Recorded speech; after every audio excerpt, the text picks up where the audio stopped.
internet friends, I'm your friend here. So, what is a metro? A metro is a rapid transit system that runs in an urban environment. It may consist of a frequent service, it's grade separate from the road network, and it's mostly underground but sometimes can be seen elevated or in trenches, and stations are very close apart. So how did the metro rail system got established to many cities around the world, but not in cities in Australia? To figure out why metro rail was not established in Australian cities, you have to look back on how metro was implemented into other cities. So other cities like London were developed before the railways were built. So when the rail network was established, it terminated at the outer edges of the city. At the time, there was an issue of travelling that last bit section to the core of the city. Since there was too many buildings, it had to be built underground, not elevated. And building underground was very tough at the time. And when they started to build the railway underground, they had to use cut and cover methods because the boring machines they didn't exist. They just didn't exist. So when it got built, it had to disrupt all the streets, and it caused a lot of protests against other people that were affected. And the first line that was built was called the Metropolitan Line in London, and it opened in 1863, and it used steam, so the trains had to be built particularly with steam, but it could run underground because, if it was too big, it wouldn't fit in the tube. And overall, this was a major success because it brought many people right into the central district where people worked and where the economy was. And later, many companies set on expanding London's metro for many years to come. And electric trains got implemented later, replacing steam, and eventually someone invented the boring machine to construct deeper tunnels, and it was quicker to build through the city. And other cities followed suit, such as Paris built its first metro line in 1900, New York built it in 1904, and Tokyo built its first line in 1927. And other cities continue to do it. But why is Melbourne or Sydney or anywhere in Australia very different? But why Australian cities were different? Why did they not have a metro? The reason why is because they were lucky enough to establish the rail system before the city was developed. They didn't need tunnels for the rail line to get to the central district. So unlike Europe, Australia did not have much roads that were good enough for heavy transportation. So railways became the major importance of transporting goods. Rail was found to be faster and cheaper at the time. So by the 1900s, Melbourne and Sydney both built very extensive suburban rail networks. Sydney had to counter the harbour by building a metro-style system. John Bradfield had a vision to build a metro-style system. Only part of it ever got built.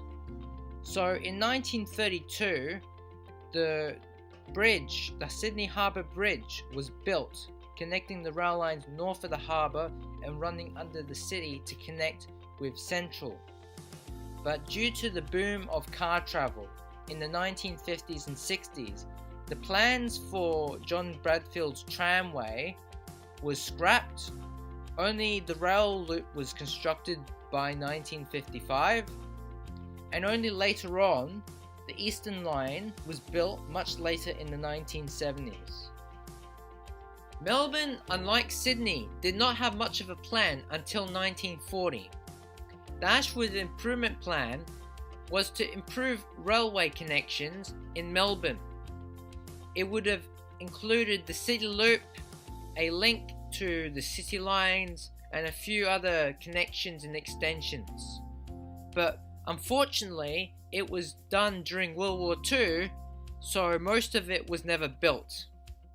Later on, Melbourne Transport Plan was developed in 1969, and it included the City Loop as well as many rail extensions such as the rail extensions to Doncaster. Okay, but unfortunately most of it never got built except for the City Loop that was built in the 1980s. And compared to Sydney, Melbourne was way behind, except Melbourne wasn't behind in freeways because it kept building lots of these freeways during the early 90s and also in the early 2000s. This is why Melbourne has one of the largest freeway networks in Australia. But unlike Sydney, Melbourne did the right move by retaining its tram network, and today it's well known to be the largest in the world. It was only until the late 2000s when the patronage boomed on many rail networks around the world, and that politics had been more concerned with the public transport system. The realization that the car was not as cheap as travelling on the rail network and competitive during peak times led to the surge in demand. At the current time, Melbourne was only electrifying a few rail lines, and Sydney just completed the Epping to Chatswood line. Both cities had to revolutionize the transport system. Another difference to note is that Sydney has an intercity network, which is electric, but Melbourne has a larger regional network, which is diesel. But this is since primarily focused on the suburban rail network, so we won't look into that into detail. In 2008, the Melbourne Transport Plan, released by Labor, consisted of many extensions and improvements, which mostly have been done currently. The regional rail link, new stations in growth areas, Sunbury electrification, and South Morang Rail were all built after the plan was released. The Metro project was also in the plan, but originally it was a two-stage proposal running from South Kensington to Caulfield. As a new transport authority was established, PTV, it made an extensive rail expansion plan in 2012 called the PTV Network Development Plan, which included the Metro Tunnel Plan from Labor 2008, but it scaled down as far as South Yarra instead of Caulfield, as well as other rail lines and tunnels included in the plan. So, the Metro Tunnel consists of 9 kilometers of double track running tunnels along the whole route, connecting two busiest lines into the CBD. Construction would involve numerous of boring machines, cutting drills, and cut-cover techniques to get the tunnelling done. The Metro Tunnel project will involve a fleet of 65 7-car single-deck Metro trains, holding up 20% more than the existing rolling stock in capacity. I think it would have been nice to be in double-deck, but that would also involve changing a lot of current infrastructure. Trains would run every 2 minutes during the peak times. This is, I think, is well needed. Contracts will start in 2017. Construction will begin in 2018. It'll take 8 years to build and open in 2026. I feel that's a bit longer, but I'm not sure because tunnels take a while. There's 2 interchanges, one at Melbourne Central, other at Flinders Street. So they're very good interchanges. It does miss South Yarra though. New stations is Domain, which is good for the business, and Parkville is in the hospital and education precinct. And Arden is going to be a development site, so this is really good because it helps increase the development over there. It also increases capacity on the City Loop. This is definitely needed because trains run every so and so in the City Loop because multiple lines use it and it's starting to get full because there's always a limit in the capacity. It also takes away the branches off the northern lines because the Sunbury, the Craigieburn and Upfield lines use the one loop, so they would be segregated. Also, the Frankston services have a dedicated use of the City Loop because sometimes they share it with the Dandenong line. It improves the tram network because they're going to add a tram interchange at Domain and also increase a couple more stations because they reroute the tram routes. They could have added another tram interchange at Parkville. That would have been great potential over there, but they haven't done that. So also it accommodates the extension of 10 cars of the trains, so the stations will be longer so they can accommodate the extra carriages later on. In part of a series of projects as well as the HCMT project, which also includes upgrading the existing lines and the rolling stock. So the costs of the HCMT project is separate from the tunnel, and the tunnel itself will cost 10 billion. About 40 million was put into planning, 324 million was put on early works, and I'm estimating the tunnels will cost most of the money, with $1 billion dedicated to signalling and track work. From line to line, it's basically 100 kilometers end to end. It's pretty long. As I said before, it does lack interchange with South Yarra. That means that the Sandringham line transfer to the Dandenong line would be very hard to do because you have to go into the city and back to use that interchange. Is that the lines that serve the metro tunnel are the busiest because they serve the residential growth areas in the southeast and the west, which demand a better service of railway. When it comes to Sydney, there were many early concepts of the metro by Labor, but they were not successful. And when the coalition took government, they focused on extensions, such as the one they're working on right now, which is the North West Rail Link, which is part of Metro Stage 1. In Sydney, they released a major transport plan in 2012, which implemented what is called a rapid transit metro network that runs through the suburbs, as well as other upgrades to the existing network. The new extension out to the Northwest line would be built, as well as the Epping-Chatswood link would be upgraded as part of Stage 1. And in Stage 2, it showed that it would extend it through the city, upgrade the Bankstown line, and also use the Hurstville line. But in 2016, the start of Metro Stage 2 showed that the line has been scaled down only to cover the Bankstown line due to the difficulties of running the metro services through the Hurstville line. And Stage 1 is 23 kilometer extension to Rouse Hill and 13 kilometers of converting the Epping to Chatswood link.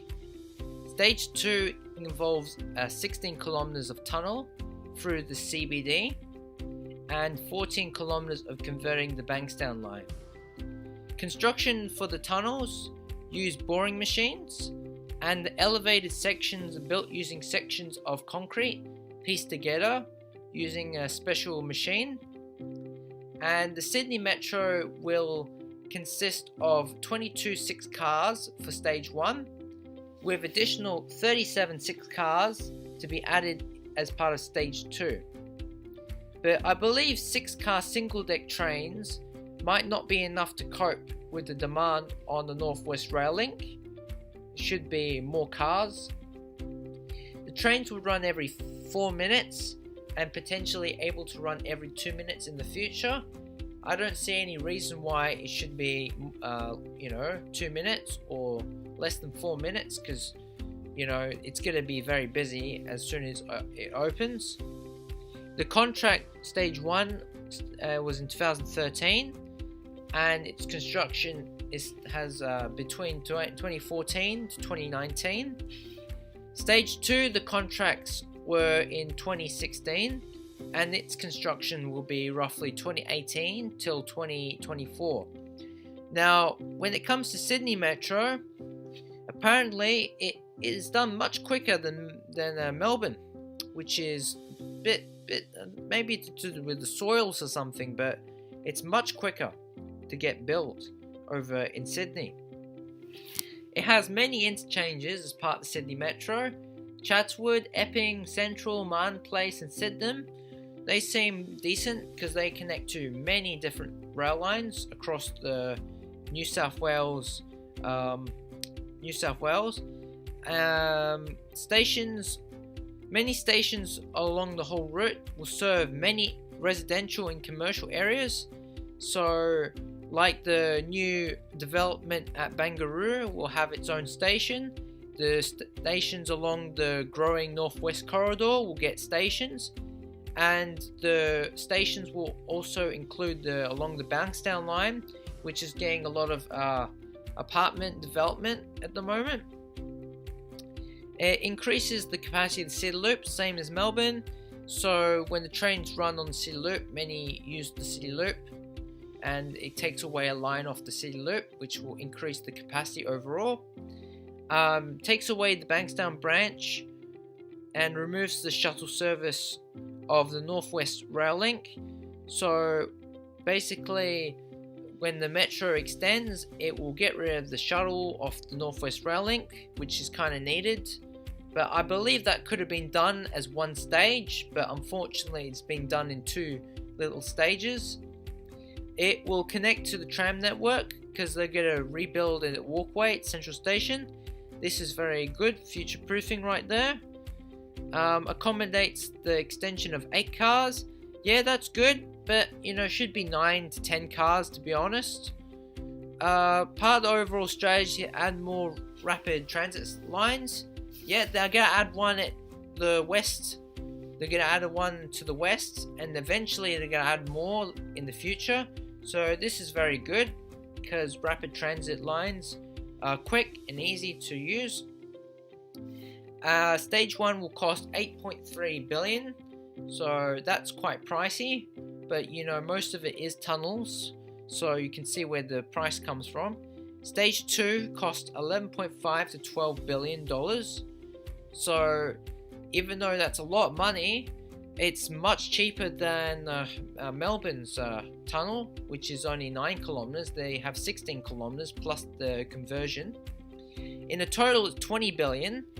So yeah, I don't know why Melbourne ones cost more, but Sydney seems to be more value, to be honest. The whole line is 65 kilometers end to end. So stage 1 leaves Northwest at Chatswood and not CBD for 5 years. So 5 years, the Northwest Rail Link will be shuttle. So unfortunately, they'll have to interchange with the busy North Shore line until Metro Stage 2 is finished and built. So, Melbourne, Sydney, are they metros? Are they better than each other? Well, no, they're not metros. Melbourne and Sydney still have suburban system. The metros they are building is just part of the suburban system. They only have aspects of a metro, such they'll have frequent services, lots of stops. The city sections will be underground and be grade separated. But it's not a separate system because it not just runs in the CBD. Like in Sydney, they used to have a monorail that just ran in the CBD, but these ones go out into the suburbs. I feel each project increases the capacity of the overall network, and the price needed to pay for less delays on the overall network is worth it. Melbourne and Sydney both want to segregate the rail system so they can make a line just like a metro with less branches. Sydney Metro would improve the whole line, Melbourne only partially, but Melbourne frequency and train length is slightly better, but the lines that service the Sydney Metro are shorter and have less stops. Both will have signalling, tunnelling and interchanges needed, The tram network is key in both, but I believe Melbourne has missed an opportunity to add another interchange with the tram network at Parkville. The cost is more for Sydney due to upgrades on existing lines, but Melbourne isn't much value for money because it's only 9 kilometers of tunnel and it costs 10 billion, where Sydney's 20 billion project includes a lot of upgrades on existing lines and a lot more tunneling. Both rail lines serve key destinations, and both surprisingly have long histories where they get cancelled, the project gets revised many times. Both could be proudly called a metro, but it can be confused with being a metro system like Japan or London. Politically, this is an advantage to brand it as a metro because it makes people think it's like from London and it makes it look like it's from Japan, but it does put the rail system in the 21st century. Sydney Metro Rail is a much bigger program than Melbourne, so I believe Sydney has a better metro. It extends the railway to more commuters and adds more capacity in the city core and upgrades the lines to metro standards. Melbourne, though, does have a much more frequent service and has more potential capacity on the trains and has the tunnel, new rolling stock and some upgrades.